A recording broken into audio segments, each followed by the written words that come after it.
Miris, jadi tahanan politik di usia tua, Presiden Soekarno beri pesan menohok kepada Jenderal Soeharto. Perjuangan Insinyur Soekarno sebagai negarawan memang tak ada tandingannya. Pasalnya, mulai dari tenaga, harta hingga pikiran, turut menjadi sumbangsi dan dedikasi sang proklamator terhadap bangsa yang dicintainya. Maka tak ayal Insinyur Soekarno begitu tersohor namanya bahkan hingga mancanegara. Bahkan prestasi di mancanegara, Soekarno tercatat keberadaannya sangat diperhitungkan oleh Blok Barat dan Blok Timur. Namun, perjuangan dan dedikasi di masa mudanya seolah percuma karena harus menerima kenyataan pahit menjadi tahanan politik di masa tua. Hal itu pun seolah miris sampai-sampai sang proklamator memberi pesan menohok kepada Jenderal Soeharto di tengah-tengah keadaan sakit yang kian kritis. Dilansir dari berbagai sumber, berikut ulasannya.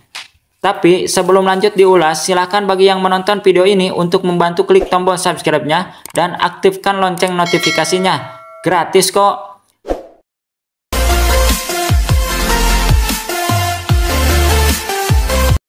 Bung Karno, sapaan akrabnya, harus menerima segala bentuk konsekuensi dari setiap perjalanan hidup yang telah dijalaninya. Pasalnya, pasca terjadinya gerakan 30 September 1965, sebuah tragedi yang kelam karena menewaskan jenderal-jenderal ternama seperti Letjen Ahmad Yani, Maijen R. Suprapto, Maijen Mas Tirto Darmo Harjono, Maijen S. Parman, Brigjen D.I. Panjaitan, dan Brigjen Sutojo. Dampak terjadinya tragedi kelam tersebut ternyata turut menyeret nama sang proklamator, karena timbul dugaan bahwa Bung Karno mempunyai peran atas meledaknya gerakan 30 September 1965 oleh Tentara Cakrabirawa Partai Komunis Indonesia atau PKI.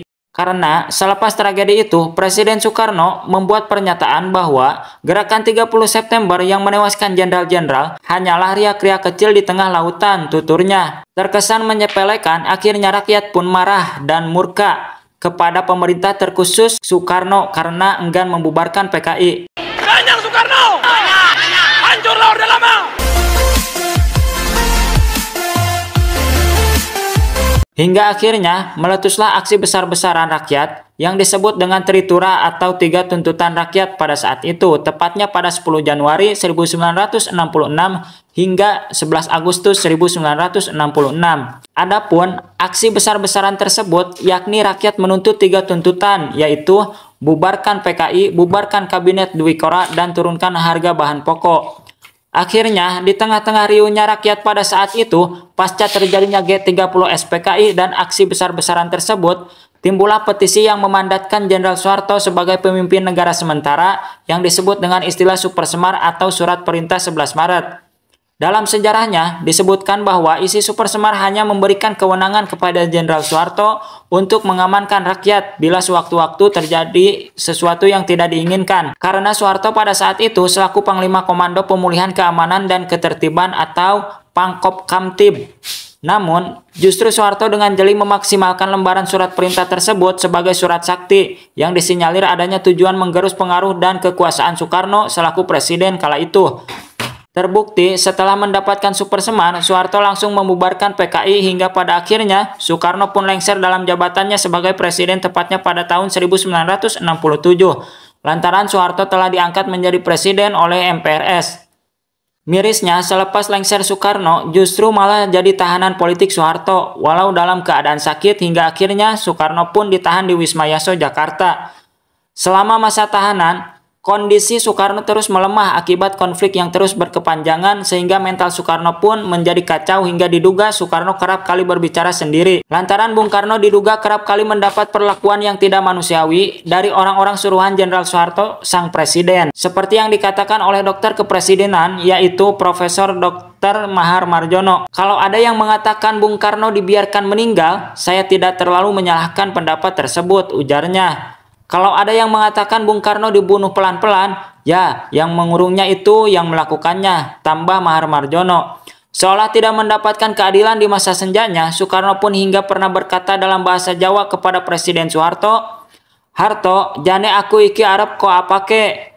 Aku iki pemimpinmu. Sebenarnya, aku ini akan kamu apakan, aku ini pemimpinmu, ungkapan Soekarno dalam autobiografi Soeharto. Mendengar hal tersebut, sontak membuat Jenderal Soeharto menurunkan perintah untuk tidak menginterogasi Soekarno lagi. Karena memang buntut dari terjadinya G30 SPKI yang diduga menyeret nama Bung Karno. Sampai-sampai di dalam penjara pun kerap banyak yang menginterogasinya perihal terlibat atau tidaknya dalam tragedi kelam tersebut.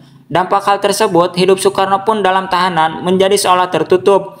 Bahkan setelah adanya perintah Presiden Soeharto untuk berhenti menginterogasi Bung Karno, akhirnya wartawan pun dilarang masuk ke Wisma Yaso, bahkan seolah miris karena tidak boleh dijenguk siapapun. Yang ada hanya Rahmawati dan Dr. Mahar Marjono selaku dokter kepresidenan dan Putri Soekarno. Hingga pada 16 Juni 1970, tepatnya di malam hari, Soekarno harus dilarikan ke Rumah Sakit Gatot Subroto karena kondisi sang proklamator semakin parah. Bahkan pada saat itu berita tentang semakin parahnya kondisi Soekarno menjadi berita utama, seperti yang beredar di negara-negara Eropa dengan tersebarnya foto Soekarno yang tengah berbaring tak berdaya dengan wajah sembabnya sambil ditemani putrinya Rahmawati. Tak lama kemudian putra sang Fajar pun menghembuskan nafas terakhirnya pada tanggal 21 Juli 1970. Insinyur Soekarno pun dimakamkan di kota Blitar, Jawa Timur, yang disinyalir dekat dengan makam ibunya.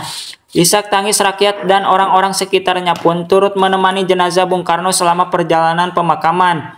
Diketahui ratusan ribu orang mengantarkan jenazah Bung Karno dari bandara hingga pemakaman. Hal itu dilakukan sebagai bentuk penghormatan terakhir kepada sang pahlawan bangsa.